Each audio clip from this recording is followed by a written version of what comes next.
आज मैं आंगनवाड़ी महिलाओं से मिला। आंगनवाड़ी की महिलाएं देश को चलाती हैं, दिन भर मेहनत करती हैं, अलग अलग काम करती हैं।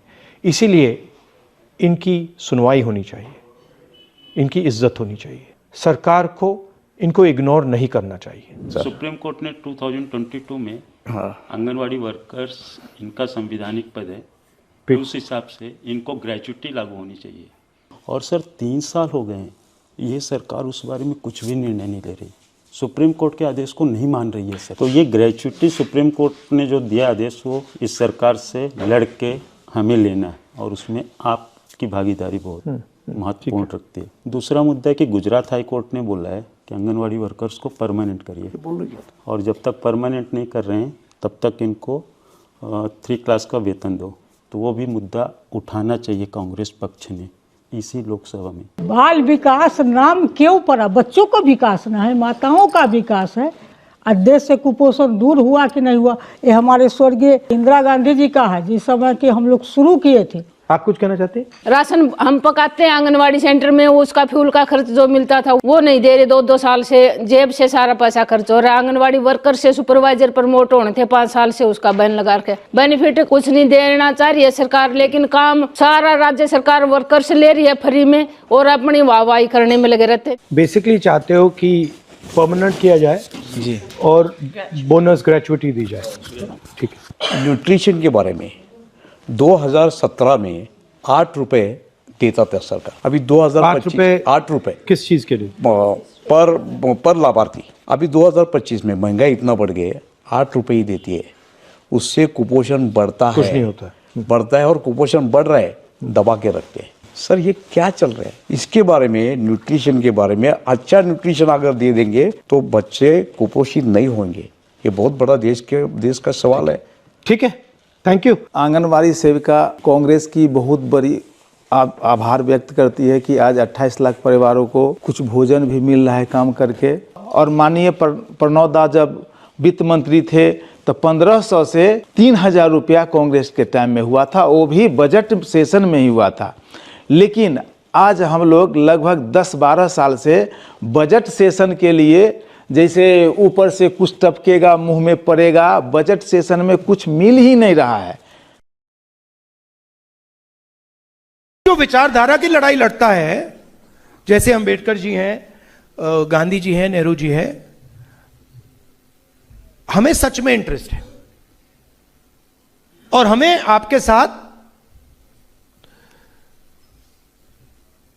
रिश्ता बनाना है, दोस्ती करनी है, कि आपको लगे कि अगर हम कुछ बोलें या अगर हमारे दिल में कुछ है, दर्द है, इरिटेशन है, ह्यूमिलिएशन है, जो भी है, हम उस आदमी को जाके बोल सकते हैं। वो उस बात को सुनता है, समझता है और उसके बारे में कुछ करने की कोशिश करता है। बस ये चाहिए। तो ये एक पहली मीटिंग है, ये प्रोसेस है। आपको देखना है कि राहुल गांधी सचमुच में, मेरे भाषण को एक्सेप्ट नहीं करो, आप मेरे भाषण को डाउट करो और फिर आपको मुझे देखते जाओ 1 महीना, 2 महीना, 3 महीना, 6 महीना, 8 महीना, 10 महीना, और फिर आप देखो कि यह आदमी सचमुच में हमारे इंटरेस्ट में काम कर रहा है या ऐसी आलतू फालतू बातें कर रहा है। बट मैं आपको बता रहा हूं, आपको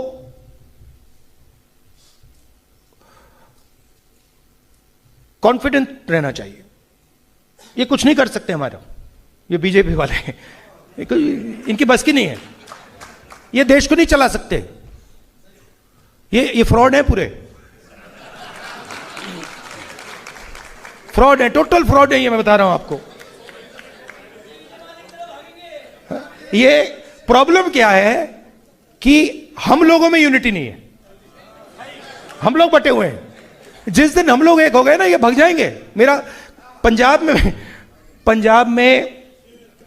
में हमारा एक कार्यकर्ता एक दिन मुझसे मिला, कहता है राहुल जी, आप जिस दिन ये कांग्रेस पार्टी की जो ओरिजिनल बेस है, जिस दिन ये एक हो गई ना, ये सब आरएसएस वाले भागेंगे यहां से, भागेंगे, ये रुकेंगे भी नहीं, भाग जाएंगे ये। तो थोड़ा सा यूनिटी पे काम करना है, दूसरे की भी सोचनी है। जैसे आपने बिल्कुल सही बोला, मैंने कहा दलितों का नाम लिया और मैंने गलती की, मैंने अति पिछड़ों का नाम नहीं लिया, लेना था। तो सबको लेकर आगे चलना है। दलितों की इश्यूज थोड़ी अलग हैं, अति पिछड़ों की थोड़ी अलग है, माइनॉरिटीज की थोड़ी अलग है, बट सुनकर सबको एक साथ लेकर आगे चलना है। और एक मुझे लगता है शायद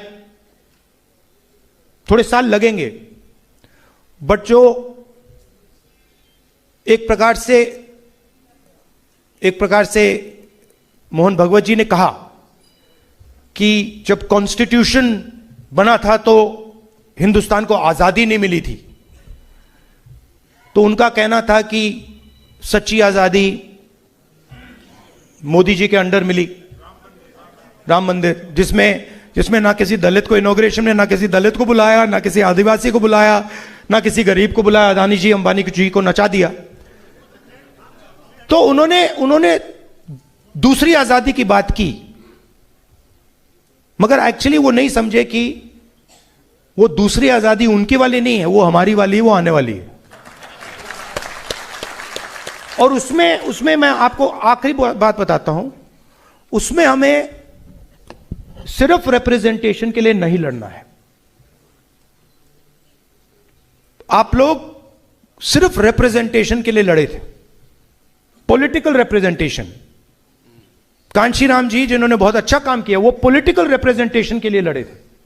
हुआ क्या, इन्होंने पॉलिटिकल रिप्रेजेंटेशन को इरेलेवेंट कर दिया। आज पॉलिटिकल रिप्रेजेंटेशन का कोई मतलब ही नहीं है। तो आज नहीं, वो लोकसभा में एमपीज मुझे कहते हैं बीजेपी के, भैया हमारी तो यहां पे मूर्ति बना रखी है। मतलब सर हम मतलब चुनाव जीत के आए, हमने सोचा था एमपी बनेंगे, यहां पे तो भैया मूर्ति बना के खड़ा कर दिया है, और मूर्ति बोल भी नहीं सकती। तो जो संस्थाएं, जो इंस्टीट्यूशंस हैं, चाहे शिक्षा के इंस्टीट्यूशंस हैं, कॉर्पोरेट इंडिया है, जुडिशरी है, इसमें शेयर ऑफ पावर चाहिए, शेयर ऑफ पावर। और शेयर ऑफ पावर और रिप्रेजेंटेशन में बहुत फर्क है। शेयर ऑफ पावर मतलब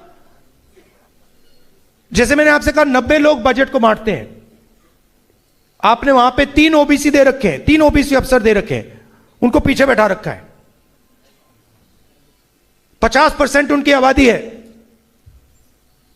but share of power 5%। Dalit